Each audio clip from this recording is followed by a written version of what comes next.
अहिंसा परमो धर्म की, महावीर भगवान की।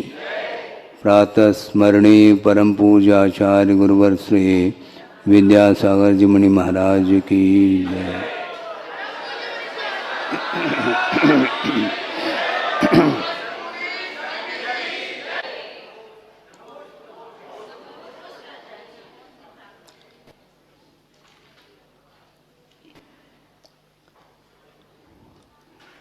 मोक्ष मार्ग के नेता के रूप में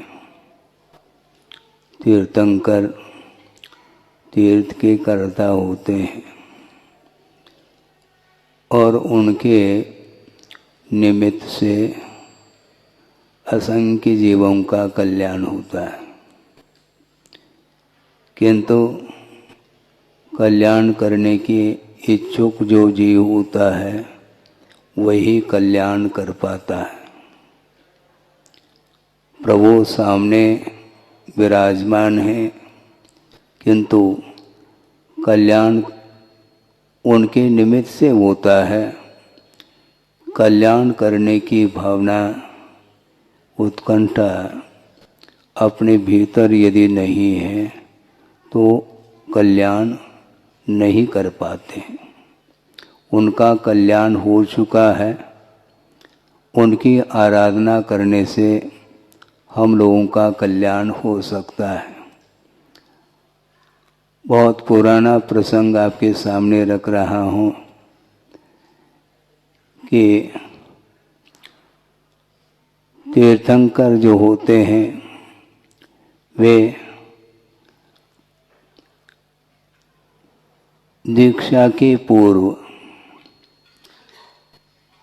उनका जीवन सबको ज्ञात है। वैभव के साथ ही उनका जीवन व्यतीत होता है और उनका अकाल मरण नहीं होता। अवधि ज्ञान अनुगामी अवधि ज्ञान लेकर के ही आते हैं। क्षायिक सम्यक उनके पास है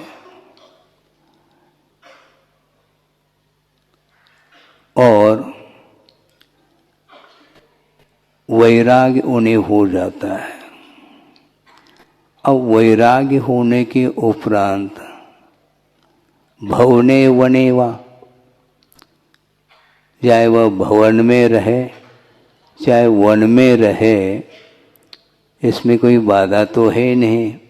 सामायिक पाठ में बोलते हैं दुखे सुखे वैरिणी बंधु वर्गे योगे वियोगे भवने वनेवा। निराकृता शेष ममत्व बुद्धे समम मनो मेस्तु सदापि नाथ। ये पंक्ति पढ़ते हैं। अब मन में ये विचार उत्पन्न होता है, निश्चित रूप से उसी भव से उन्हें केवल ज्ञान की उत्पत्ति होगी और निर्वाण का लाभ होगा। इसको कोई रोकने वाला नहीं। तो ऐसे स्थिति में चाहे भवन हो चाहे वन हो, उसमें भेद तो है नहीं। किंतु वैराग्य जब उत्पन्न होता है वह कहाँ पर उत्पन्न हुआ? उन्हें भवन में ही उत्पन्न हुआ है ना। जब भवन में ही वैराग्य उत्पन्न हुआ तो वैभव के प्रति लालसा तो रही नहीं।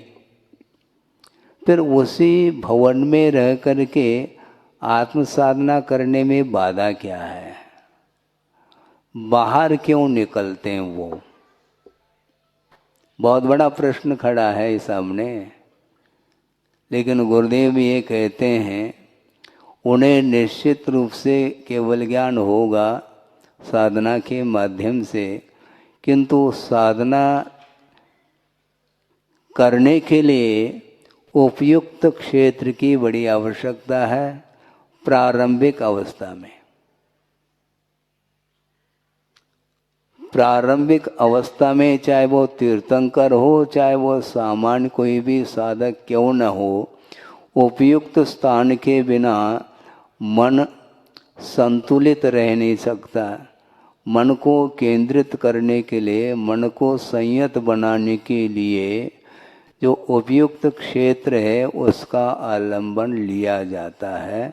इसलिए भवन से वो बाहर निकलते हैं, क्योंकि भवन के संस्कार भी तो रह सकते हैं। वहीं बैठे बैठे, जैसे समोसन में भी बैठे बैठे किसी को वैराग्य हो जाता है और दीक्षित भी हो जाता है, किंतु यहाँ पर रह करके काफ़ी लंबा समय व्यतीत किया है, दीर्घ काल व्यतीत किया है वैभव के बीच में, उसके संस्कार समाप्त करने के लिए प्रारंभिक अर्थात प्राथमिक भूमिका में आवश्यक है। इसलिए वन की ओर वो विहार करते हैं। जबकि वन में जाने के उपरांत इससे भी भयानक स्थिति उनकी बन सकती है, ये बात अलग है। किंतु शुरुआत में मन को संयत बनाने के लिए, राग से ऊपर उठने के लिए उस क्षेत्र का परित्याग करना भी उतना ही आवश्यक सिद्ध होता है। प्राकृतिक वातावरण में रह करके बहुत जल्दी हम अपने मन को लगा सकते हैं, बल्कि लगाना क्या, अनायास ही ध्यान लग सकता है। पेड़ पौधे हैं, नदी नाले हैं, वहाँ पर जाने के उपरांत ऑटोमेटिक तनाव से हम मुक्त हो जाते हैं। किसी भी प्रकार से कोई तनाव के लिए प्रसंग बनता ही नहीं। पशु पक्षी आदि हैं, पशु पक्षी आदि हैं, विचरण कर रहे हैं, सामने बैठे हैं, उनको लेकर के कोई भी मन में विकलता नहीं आती, मन में कोई कालुष्य भाव उत्पन्न नहीं होता है। किंतु साधर्मी के बीच में एक क्षण निकालना भी कठिन हो जाता है, और उसमें भी परिचित व्यक्ति के बीच में रह करके तो बहुत ओम शांति हो जाती, पक्की बात है। मन लगता नहीं, मन वहीं जाता है, सामने बैठा है, आकर्षण। गिरनार की बात है, पहाड़ पर पहुँचे हैं संग सहित आचार्य महाराज, वहाँ पर 2-5 मिनट के लिए बैठे हैं एक चट्टान पर, और वहाँ पर पक्षियों का कलरव सुनाई पड़ रहा है। उनका कहना था कि देखो, यह कलरव आपके लिए डिस्टर्ब नहीं कर रहा है, क्योंकि उनके साथ आपका कोई भी संबंध ही नहीं है, और जहाँ पर संबंध है वहीं पर आपको व्यवधान उपस्थित होता है। तो संबंध रखने के लिए कहा किसने? पहला संबंध करो, फिर बाद में तोड़ो। तोड़ने के लिए मेहनत करो, हाँ, और टूट भी जाए तो भी संस्कार बने रहते हैं, जिसको वासना काल बोलते हैं। तो इसलिए बार बार गुरुदेव का यही कहना रहता है कि किसी भी प्रकार से मन से, वचन से, काय से चेतना चेतन जो बहिर्भूत वस्तु हैं उनके साथ कोई भी संबंध जोड़ना नहीं चाहिए।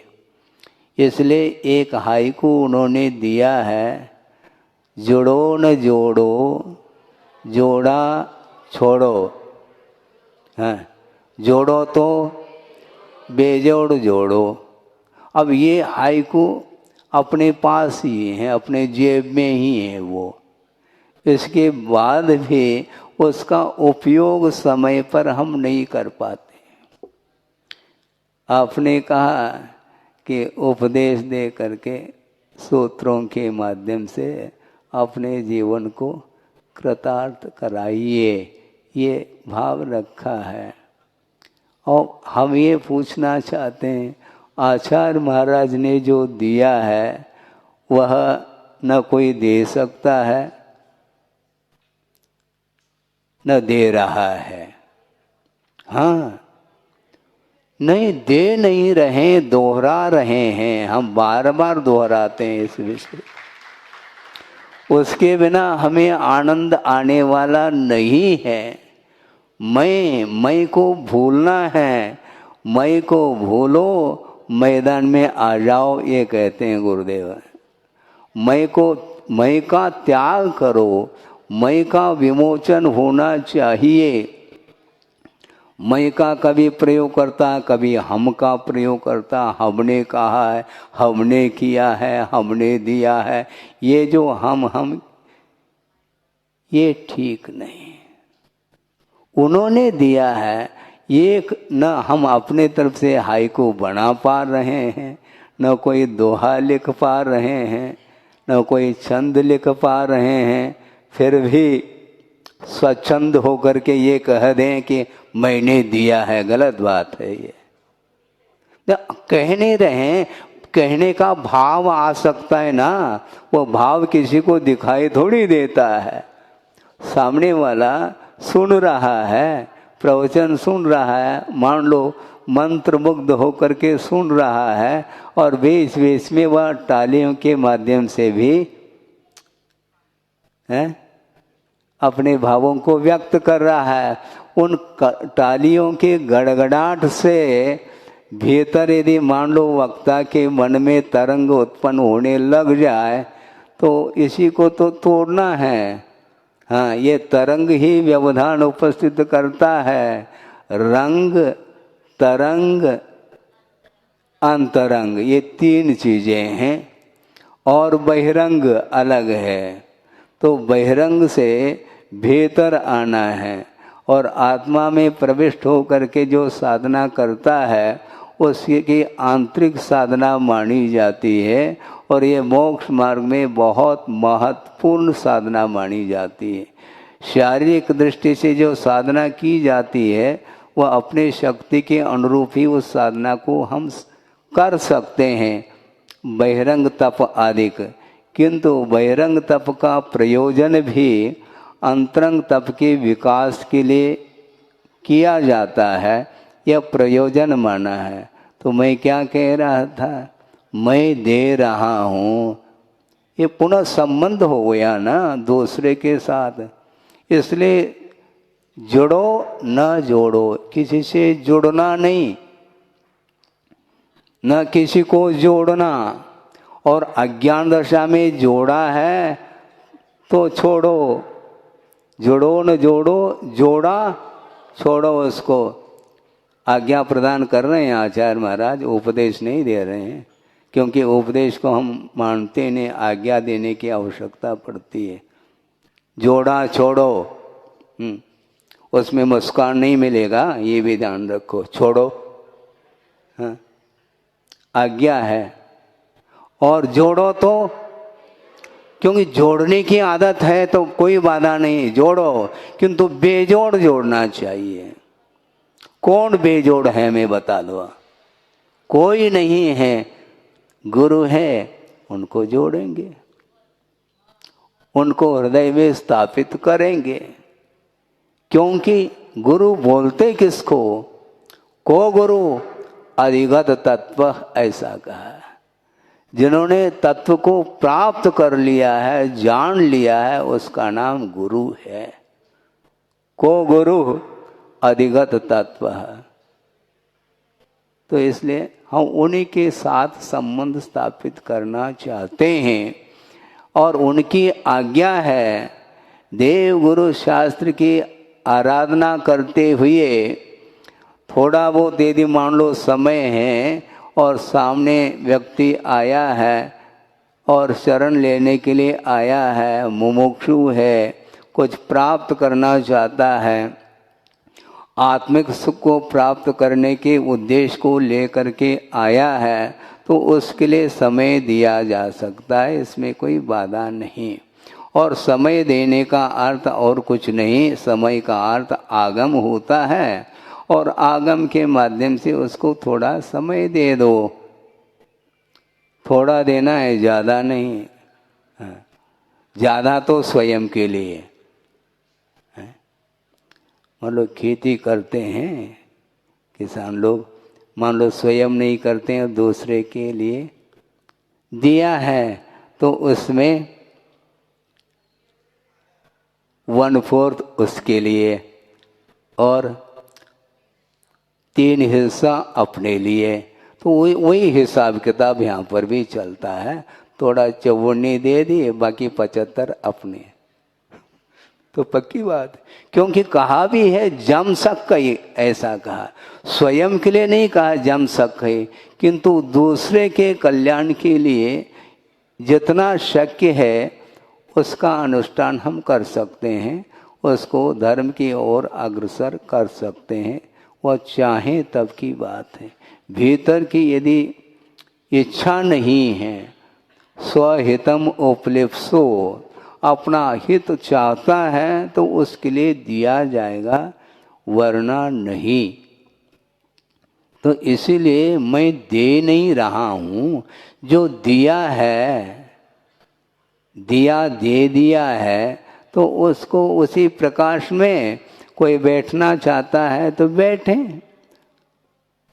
सामूहिक स्वाध्याय चल रहा है, यही एक धारणा बना लेनी चाहिए। मान लो हम स्वाध्याय कर रहे हैं तो मैं स्वाध्याय कर रहा हूँ, ऐसा नहीं। हम पढ़ा नहीं रहे हैं किसी को, हम सामूहिक पढ़ रहे हैं। अकेले पढ़ते थे, 10 व्यक्ति आ गए मान लो तो ठीक है, सामूहिक भोजन कर रहे हैं। पहले भोजन अकेले कर रहे थे और 2 व्यक्ति आ गए मान लो, आइए बैठिए, इसी में से बांट करके ले लो। तो वही स्थिति, मैं दे नहीं रहा हूँ, इस प्रकार की धारणा को हमें समाप्त करना है। क्या देना है, हमने तो लिया नहीं अभी तक और देने के लिए बैठ गए। एक बार कहा था, किसी ने नमोस्तु कर दी तो आशीर्वाद, हाथ उठ गया तो गुरुदेव ने कहा तुम्हारा कल्याण हो गया है, अभी तो तुम दीक्षित हुए हो, तुम्हारा कल्याण हो गया, दूसरे के कल्याण के लिए है, धर्म वृद्धि रास्तों, वृद्धि हो गई धर्म की तुम्हारी अंदर। व्यवहार का निषेध नहीं, किंतु बार बार उनका दृष्टिकोण ये रहता है कि व्यवहार से श्रमण को ऊपर उठना चाहिए। समय पर व्यवहार करें, उसका निषेध नहीं, किंतु रात दिन उसी में उलझ गए मान लो, वो ठीक नहीं। धर्म वृद्धि अस्तु ऐसा कहा है कि वृद्धि अपने भीतर होनी चाहिए, तो अपने आप सामने वाले का भी विकास होता है, यह तय है। प्रभाव पड़ता है क्या नहीं, मात्र शब्दों का ही प्रभाव थोड़ी पड़ता है, दिगंबरत्व का प्रभाव नहीं है क्या। हाँ, थोवन जी का प्रसंग और सुना देते हैं, यदि सुन लिया हो तो फिर सुन लो। उसी को मैं दोहराता रहता हूँ, मैं बार बार कह रहा हूँ।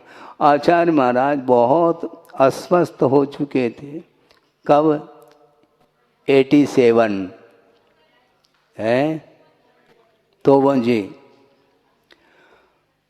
और उस समय आरिका संघ भी चातुर्मास, हाँ, गुरुदेव के सानिध्य में ही उनका भी हो रहा था। और आचार्य महाराज बैठे हैं, पहचानना कठिन हो गया था, ऐसी स्थिति बन गई थी शरीर की, काफ़ी शरीर कृश हो चुका था। इसके उपरांत भी वो बैठे हैं और किसी महाराज ने ही जिज्ञासा रखी कि महाराज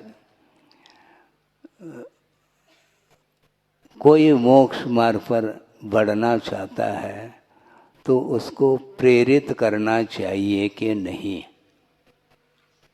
आप सुन रहे हैं, प्रेरित करना चाहिए कि नहीं।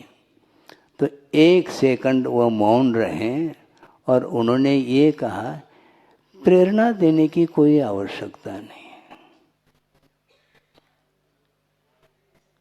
बात समझ में नहीं आ रही है, आ जाएगी।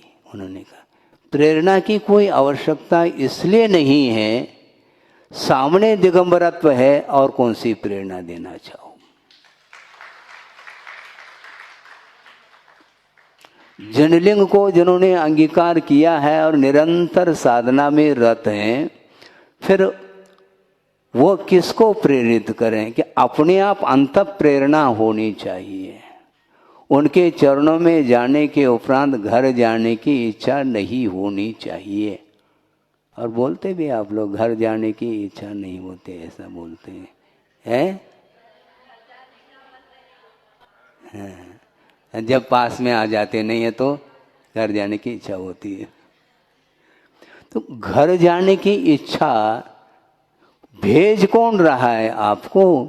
आपको न बुलाया है न वो भेज रहे हैं, और स्वयं ही आए हैं वहाँ से हजारों किलोमीटर की यात्रा करते हुए यहाँ पर आए हो, तो बिना प्रेरणा के आए क्या? नहीं है?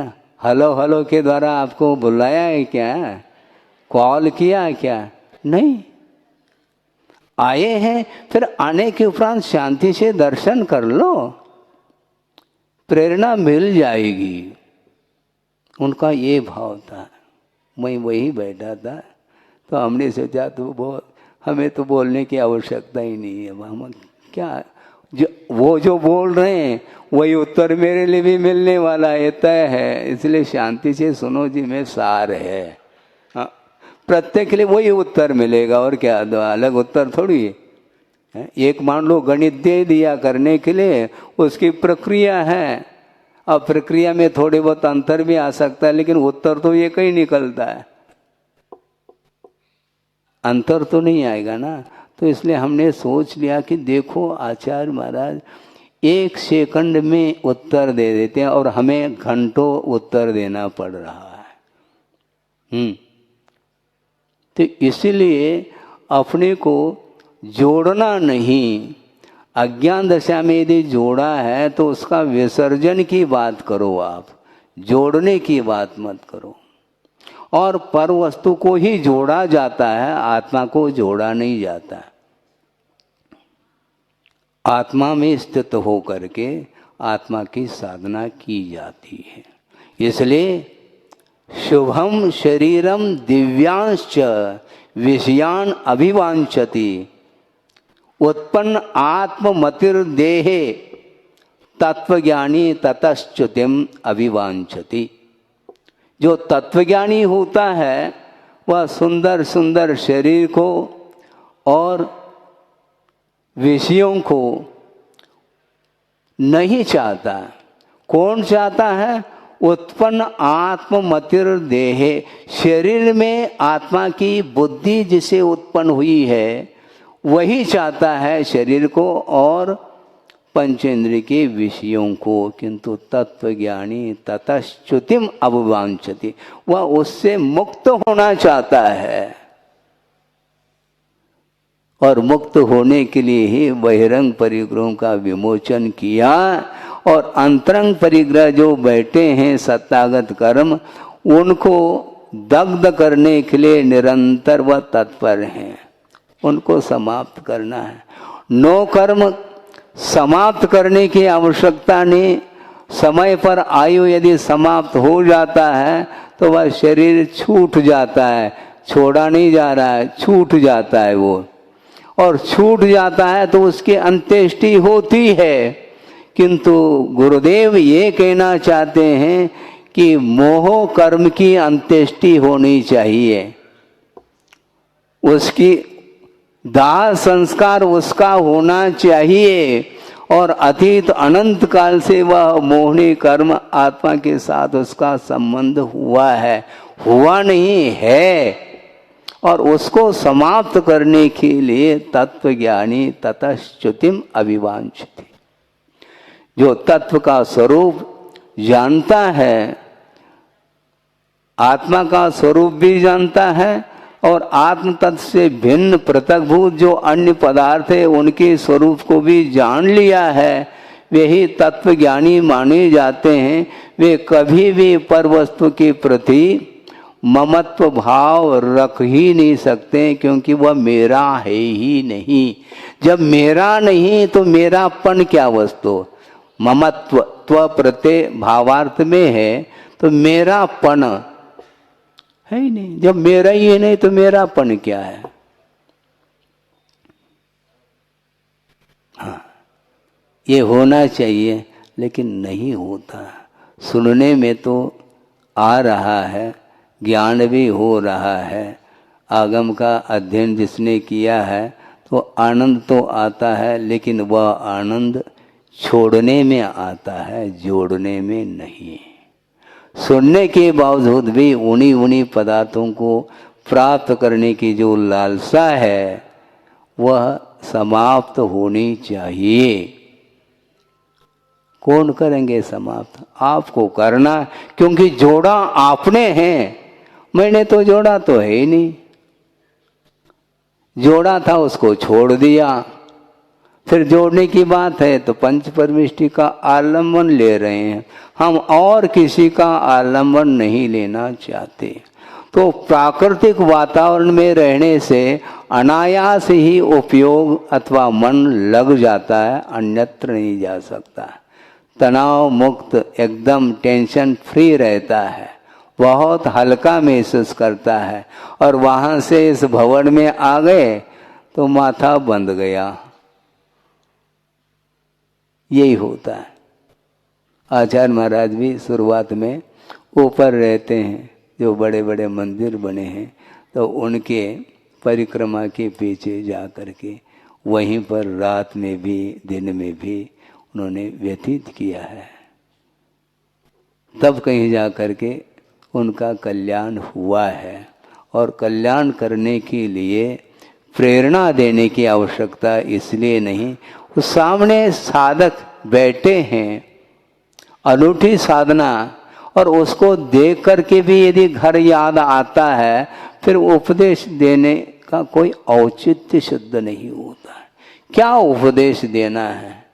प्रैक्टिकल पेपर है, वह लिख रहे हैं, आप लिखना चाहो तो ठीक, नहीं लिखना चाहो तो कोई वादा नहीं।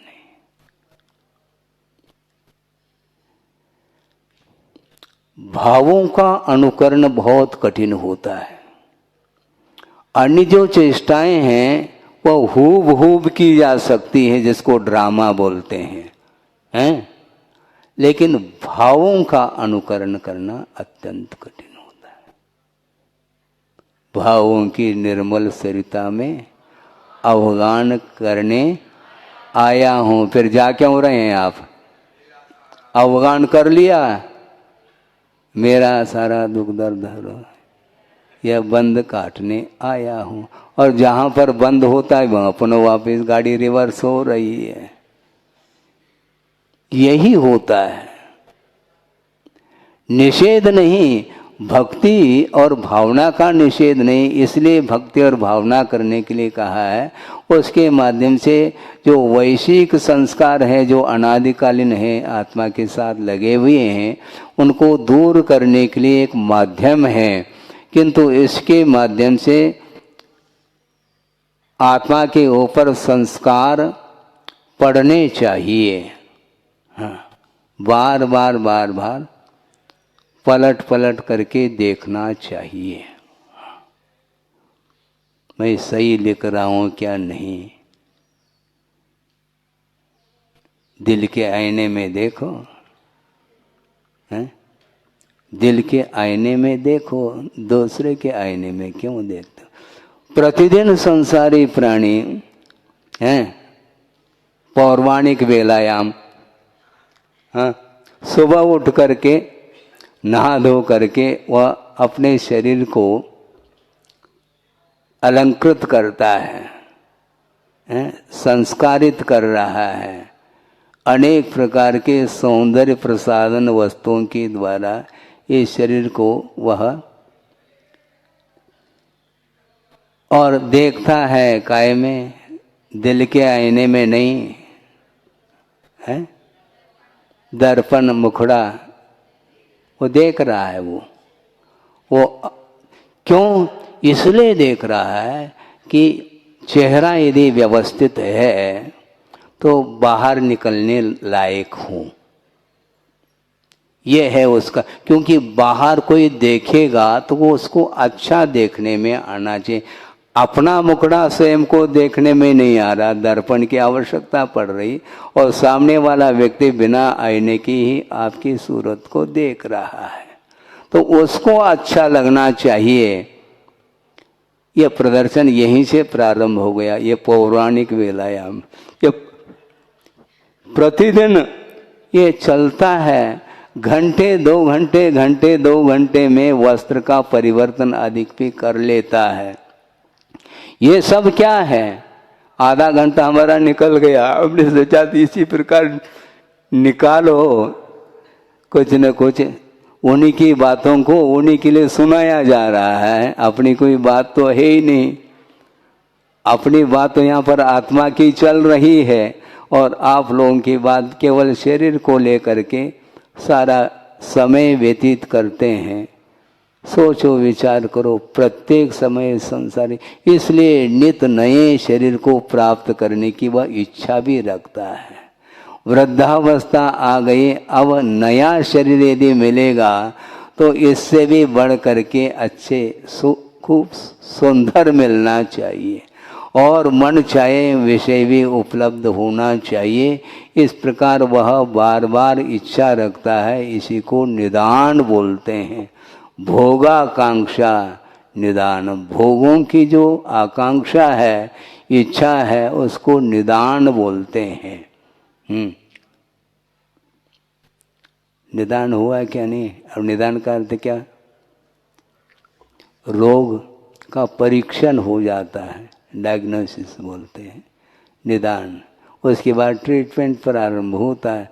लेकिन आप निदान कर रहे हैं भविष्यत काल संबंधी, आगामी आने वाला जो भव है, पर्याय है, वह हमारे लिए अच्छी पर्याय मिले और मनवांछित सारे वैभव आदि मिले, इस प्रकार वह चाहता है। कौन चाहता है? उत्पन्न आत्ममतिर देहे, ऐसा कहा। शरीर में आत्मा की बुद्धि जिसकी हुई है, वही इस प्रकार के शरीर आदि को प्राप्त करना चाहता है। किंतु तत्वज्ञानी ततश्च्युतिम अभिवांछति, तत्व का परिज्ञान जिन्होंने कर लिया, वो भूल करके स्वप्न में भी इन पर वस्तुओं के प्रति कोई इच्छा नहीं रखते हैं। ये इसका प्रवचन का सार है। इसके माध्यम से आप कृतार्थ हो गए हैं तो अच्छी बात है, नहीं तो कल समय तो और मिलना ही है। एक एक दिन तो व्यतीत हो रहे हैं। आधा घंटा आज मिल गया, जो आधा घंटा शेष है वह अगले दिन, इस प्रकार नेक्स्ट अगले सत्र में ये होता चला जाता है। केवल सुनना नहीं, किंतु सुन करके उसको अपने जीवन में उतारने का पुरुषार्थ करते हैं, तो शरीर से अतीत जो जीवन जी रहे हैं सिद्ध परमेष्ठी, वहाँ तक हम पहुँच सकते हैं। उस रूप हम अपने जीवन को ढाल सकते हैं। अहिंसा परमो धर्म की जय। किसी एक सज्जन ने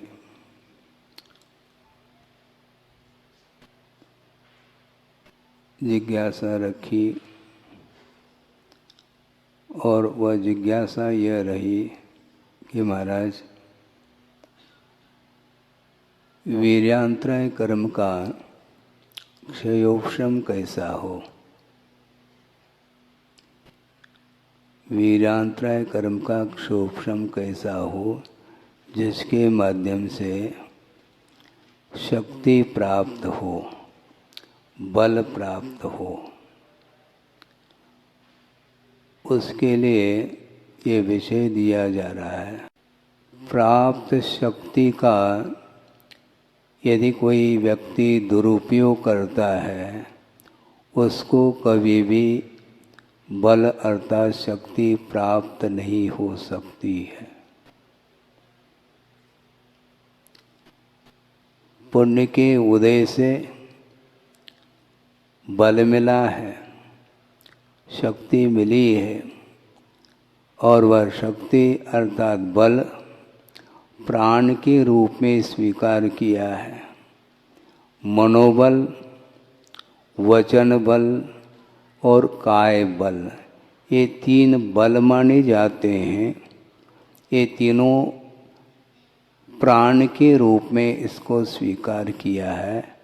इसलिए इन प्राणों का जो दुरुपयोग करता है तो उसको कभी भी बल नहीं मिल सकता, शक्ति नहीं मिल सकती है। आपके पास विचार विमर्श करने की क्षमता मन के माध्यम से है और उस मन के माध्यम से कर्मों का संवर भी किया जाता है और अज्ञान दशा में संचित जो पाप कर्म है उसकी निर्जरा भी की जा सकती है। किसके द्वारा? मन के द्वारा। जो असंगी होता है, एक इंद्रिय से लेकर के पंचेंद्रिय तक जीव असंगी भी होते हैं। नियामक रूप से असंगी कौन होते हैं? एक इंद्रिय से लेकर के चौरेंद्रिय तक जो तिर्यंच संबंधी, तिर्यंच गति संबंधी जीव हैं वे असंगी ही होते हैं। किंतु तिर्यंच गति में कुछ संगी भी होते हैं पंचेंद्रिय और कुछ असंगी भी होते हैं। असंगी का अर्थ इतना ही है जिसके पास मन नहीं है, यानी वह विचार विमर्श करने का वह कार्य नहीं कर सकता, मन का अभाव है। और जो संगी पंचेंद्रिय है वह मन के माध्यम से अच्छे विचार भी कर सकता है और उस मन के द्वारा अशुभ विचार भी उत्पन्न हो सकते हैं। शुभ आश्रव और अशुभ आश्रव। शुभाश्रव के लिए भी मन ही एकमात्र कारण है विशेष रूप से, और अशुभ आश्रव के लिए भी मन ही कारण है। मन के माध्यम से ही उत्थान होता है और मन के द्वारा ही पतन होता है। वस्तुतः सिद्धांत की दृष्टि से हम सोचते हैं तो बहुत कुछ विषय स्पष्ट हो जाता है कि मिथ्या दृष्टि जीव कई हैं, कई क्या वस्तुतः एक इंद्रिय के अपेक्षा से मिथ्या दृष्टियों की संख्या अनंतात्मक है। किंतु उसके पास मन नहीं होने के कारण मिथ्यात्व का जो आश्रव वह कर रहा है तो वह उत्कृष्ट कितना आश्रव होता है स्थिति की अपेक्षा से? एक सागर प्रमाण स्थिति पड़ती है। जबकि संगी पंचेंद्रिय जो जीव होता है वह 70 कोड़ा कोड़ी स्थिति को लेकर के मिथ्यात्व का आश्रव करता है। और मिथ्यात्व प्रकृति अप्रशस्त है, पाप प्रकृति है। तो पाप का आश्रव यदि उत्कृष्टतम करना चाहो स्थिति की अपेक्षा तो संगी पंचेंद्रिय ही सिद्ध होता है। तो मन का मिलना आपके लिए वरदान सिद्ध हुआ क्या अभिशाप? अभिशाप है, पक्की बात है।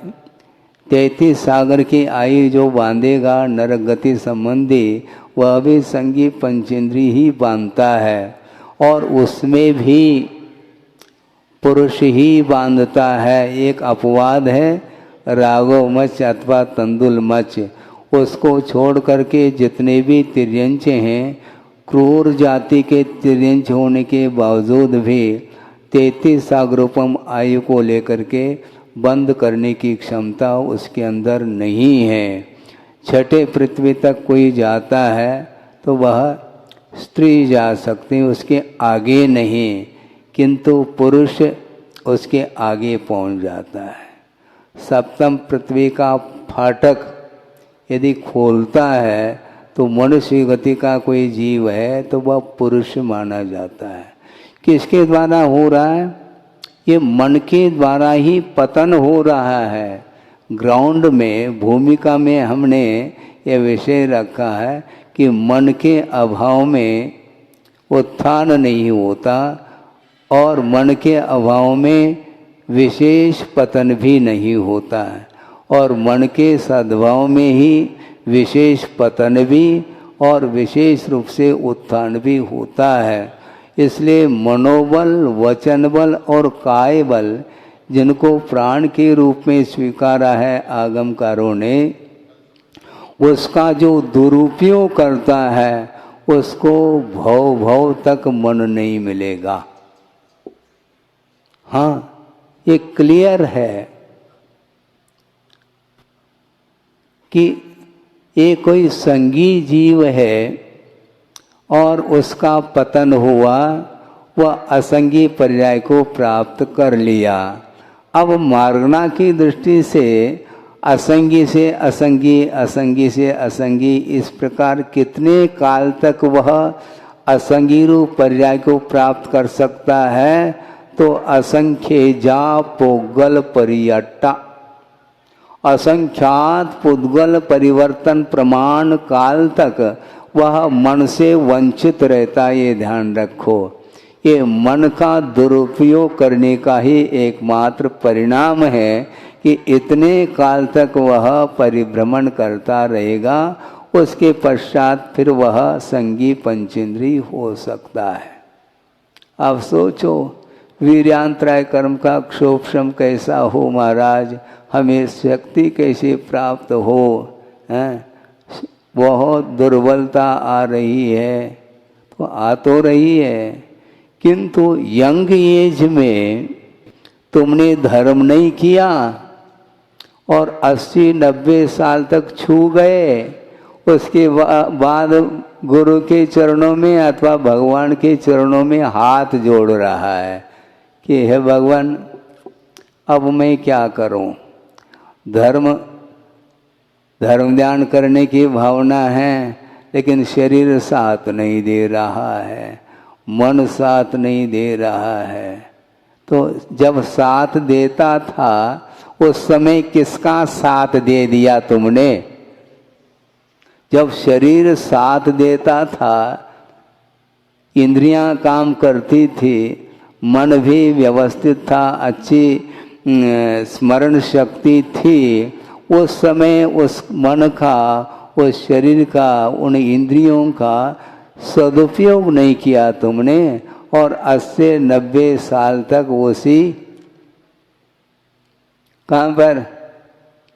और क्या, ये परिवार है, ये जमीन है, जायदाद है, इसमें उलझता चला गया। एक प्रसंग याद आ गया, किसी महाराज के सामने एक व्यक्ति आए, वो काफ़ी वृद्ध थे, वही लगभग 80-90 को छू रहे होंगे। उन्होंने कहा कि महाराज, गंधोदक किस हाथ से लेना चाहिए? तो उनके लिए ये पूछा गया कि भाई साहब आपकी एज क्या है? महाराज 80 पार कर गए हम तो। अच्छा, अभी तक किस हाथ से लिया? महाराज अभी तक तो हम दाएं हाथ से ले नहीं पाए, बाएं हाथ से ले लिया, अब क्या करें? हमने कहा दोनों हाथ से ले लो। अब क्या करेंगे? अब दोनों हाथ से ले, इसके अलावा कोई रास्ता तो है ही नहीं। 80-90 साल होने के उपरांत भी यह भी जानकारी नहीं रही कि धार्मिक क्रियाएं किस ढंग से की जाती है। सारा का सारा समय विषयों में खो जाता है। फिर जब शरीर साथ नहीं देता तो उस समय वह जमीन पर आ जाता है, जमीन पकड़ लेता है? उठने बैठने की क्षमता नहीं रहती। तो प्राणों का दुरुपयोग इस प्रकार होता है। ये मन प्राण है, मन के माध्यम से पवित्र परिणाम किए जा सकते हैं, लेकिन पवित्र परिणाम न करके वह अपवित्र ही परिणाम करता चला जाता है। कषाय दहनो दीप्तम विषयैर व्याकुलीकृतम, कषाय दहनो दीप्तम विषयैर्व्याकुलीकृतं संचिनोति मनः कर्म जन्म संबंध सूचकम। हाँ, संसार को सूचित करने वाले, यानी संसार में परिभ्रमण कराने वाले कर्म का संचय कर लेता है मन के द्वारा। वह मन कैसा है? कषाय दहनोद्दीप्तम, कषाय रूपी अग्नि से जिसका मन उद्दीप्त हुआ है वह कैसा करता है? और विषयेर व्याकुलीकृतम, जिसका मन पंचेंद्र के विषयों से आकुलित है, वह कभी भी पुण्य कर्म का संचय नहीं कर सकता। साथ से पुण्यानुबंधी पुण्य का संचय करने के लिए परिणामों को पवित्रतम बनाने की आवश्यकता पड़ती है। सोचो, विचार करो, ये परिणाम बहुत दुर्लभ है बंधुओं। कुछ क्षण के लिए अवसर मिलता है धर्म ध्यान करने के लिए, बाकी समय पूरा का पूरा विषयों में ही व्यतीत कर देता है। विषयेर व्याकुलीकृतम, जिसका मन आकुल व्याकुल है, और कषाय से उद्दीप्त है जिसका मन, कषाय रूपी अग्नि से। अब सोचो, कषाय रूपी अग्नि, अब क्रोध भी कषाय है महाराज, मान भी है, माया भी है और लोभ भी है। इसमें सबसे क्रोध बलवान है, क्या मान, क्या माया या लोभ? सबसे कषाय बलवान है, लोभ कषाय। और लोभ जो है ना, हमेशा सताता रहता है और उसके द्वारा ही मन विक्षिप्त रहता है, क्षुब्ध रहता है, और उसको उसकी पूर्ति के लिए ही वह बार बार कभी क्रोध का सहारा, कभी मान का, कभी माया का आदि का आलम्बन लेता है। इसलिए व्यक्ति की पहचान बहुत कठिन है। किसी ने कहा कि हम शेर से बच सकते हैं, सिंह से बच सकते हैं, किंतु गाय का चेहरा लगा करके जो मनुष्य आता है उससे बचना बहुत कठिन है। वह सिंह से भी भयानक है, वह नरसिंह माना जाता है। शेर तो दिखाई दे रहा है क्रूर वृत्ति वाला, उससे हर व्यक्ति बच सकता है, किंतु गाय का चेहरा लगा करके आया है कोई मनुष्य है, उससे बचना बहुत कठिन है, क्योंकि उसके अंदर माया है, उसके अंदर वक्रता है, उसके अंदर सरलता नहीं बल्कि सरलता का एक नाटक अभिनय कर रहा है। अभिनय, और जो अभिनय करता है वह धर्म का अभिनय करता है। बिल्कुल, तुम क्या प्रदर्शित करना चाहते हो दुनिया के सामने? अपने आप को क्या प्रदर्शित, क्या शो करना चाहते हो? हमेशा शो करता आया है, इसलिए शोक से ऊपर नहीं उठ सकता। वो ड्रामा कर रहा है, उसकी आदत बन चुकी है ड्रामा करने की, करते जाओ। और इसके फलस्वरूप भयानक जो कर्म का आश्रय होगा, वह उसके बुद्धि में बात नहीं आती कि इसके माध्यम से कोई पाप का आश्रय भी हो रहा है। अपने परिणाम इस प्रकार वह कर लेता है, इसके पीछे और कुछ नहीं। ख्याति, पूजा, लाभ, पंचेंद्र के विषय, राग इत्यादि में वह डूब रहा है और दूसरे को भी डुबो देता है। उसके चपेट में जो जो व्यक्ति आएंगे वो सब डूबेंगे। हाँ, क्या पक्की बात है। यानी पाप का जो समर्थन करता है वह महान पापी माना जाता है, ये ध्यान रखो। जो पाप तो कर ही रहा है वो तो है ही, किंतु जो पाप कर नहीं रहा है किंतु समर्थन कर रहा है पाप का, उससे भी भयानक कर्म का आश्रय होता है। इसलिए आपको होशियारी के साथ इन क्रियाओं को करना चाहिए। मन है उसका दुरुपयोग करोगे तो हालत तुम्हारी यही होगी। इसलिए 70 कोड़ा कोड़ी स्थिति को लेकर के बंद करने की जो क्षमता है वह मन के पास है, और मन नहीं है, एक इंद्रिय है तो एक सागर की स्थिति को लेकर के बंद करता है। तो महाराज एक इंद्रिय होना अच्छा, फिर तो अब यूं तर्क करता है एक इंद्रिय बनना अच्छा नहीं, किंतु संगी पंचेंद्रिय बनो, किंतु उस मन का सदुपयोग करो तो उत्थान होगा। उत्थान के लिए मन का होना अनिवार्य है। अपना पराया क्या है, ये भेद विज्ञान जो होगा वह असंगी को नहीं हो सकता, संगी को ही भेद विज्ञान होगा। मात्र विज्ञान होना अलग है किंतु भेद विज्ञान होना अलग है। भेद डालो, पुद्गल का स्वरूप भिन्न है, जीव का भिन्न स्वरूप है, और जीव में भी चतुर्गति संबंधी जीव हैं, उनके भिन्न भिन्न स्वरूप हैं। ये सब ज्ञान जो होगा वह बिना आस्था के संभव नहीं है। भेद डालना ये खराब नहीं, क्योंकि इसके साथ ज्ञान जुड़ा हुआ है।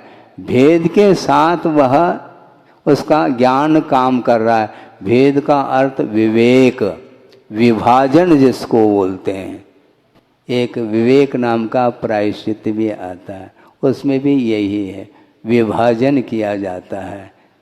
उपकरण आदि को लेकर के भी, भोजन पान आदि को लेकर के भी प्रायश्चित दिया जाता है।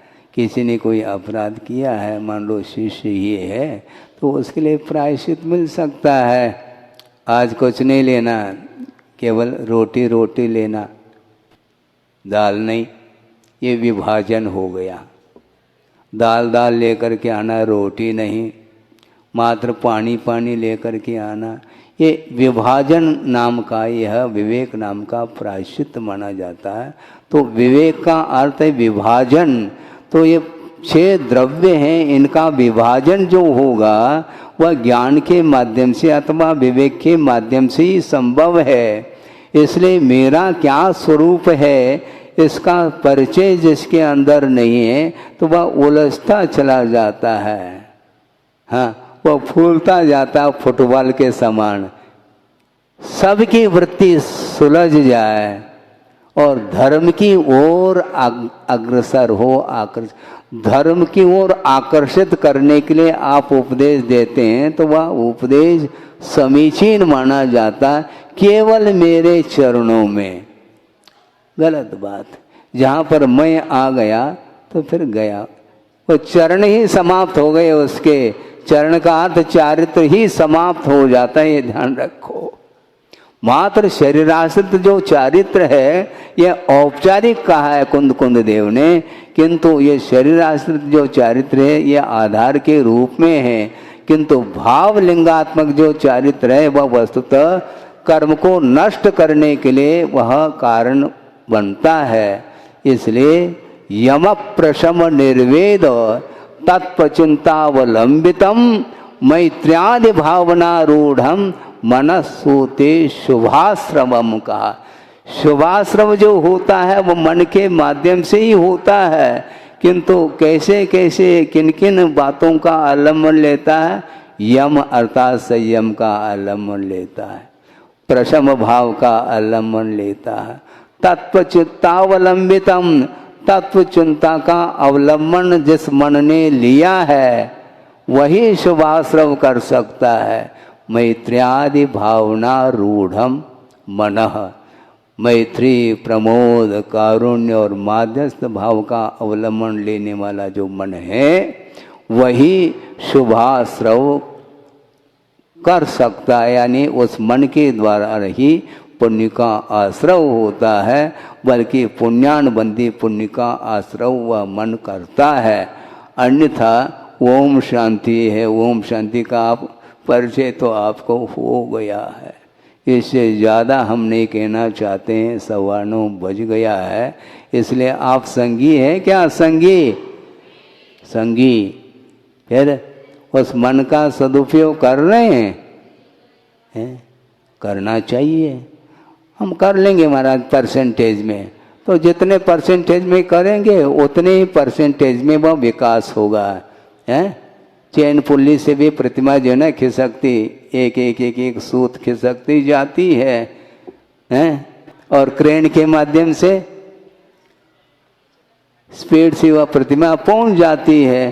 तो उसी प्रकार 24 घंटा तो हम विषयों में लगे हैं, और 2-5 मिनट के लिए बड़ी मुश्किल से भगवान के सामने आते हैं, और फिर भी मन तो दुकान में ही चला जाता है, उसका स्वभाव है। इसलिए मन को नियंत्रण करते हुए मन के माध्यम से आत्मा के ऊपर संस्कार, धार्मिक संस्कार डालना चाहिए, क्योंकि अनंत काल व्यतीत हुआ है। कषाय दहनो दीप्तम, कषाय रूपी अग्नि से वह आत्मा अथवा मन उद्दीप्त है, प्रज्वलित है।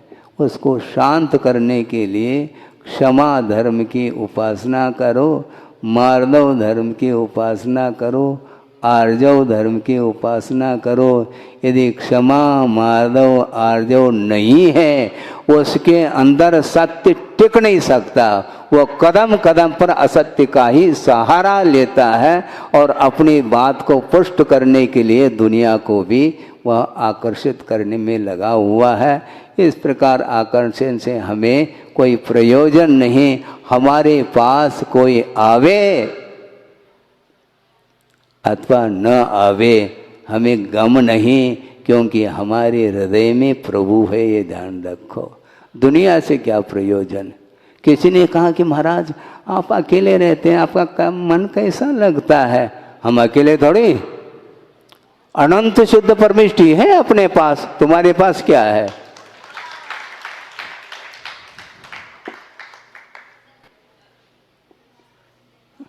हम अकेले थोड़ी, अनंतानंत सिद्ध परमेष्टि के बीच में हम रहेंगे तो वहां पहुंच जाएंगे कि हमारे पहुंचने की आवश्यकता नहीं। उनको आह्वानित कर लेंगे, अत्र अत्र तिष्ठ तिष्ठ। भावों के माध्यम से उनको हम अपने हृदय में विराजमान करते हैं, तो कभी भी हम अकेलेपन का अनुभव नहीं कर सकते। देव, गुरु और शास्त्र निरंतर प्रतिपल अपने हृदय में विराजमान है, उनकी आराधना हमें करना है। आपको करना हो तो कर लो, नहीं तो हम आपकी चिंता ज़्यादा नहीं कर सकते, क्योंकि जिसको कर्म बंद की चिंता नहीं, उसकी चिंता भगवान भी नहीं कर सकते। ये ध्यान रखो, ये सिद्धांत है। इतना कह करके इस विषय को पूर्ण किया जाता है। अहिंसा परमो धर्म की जय।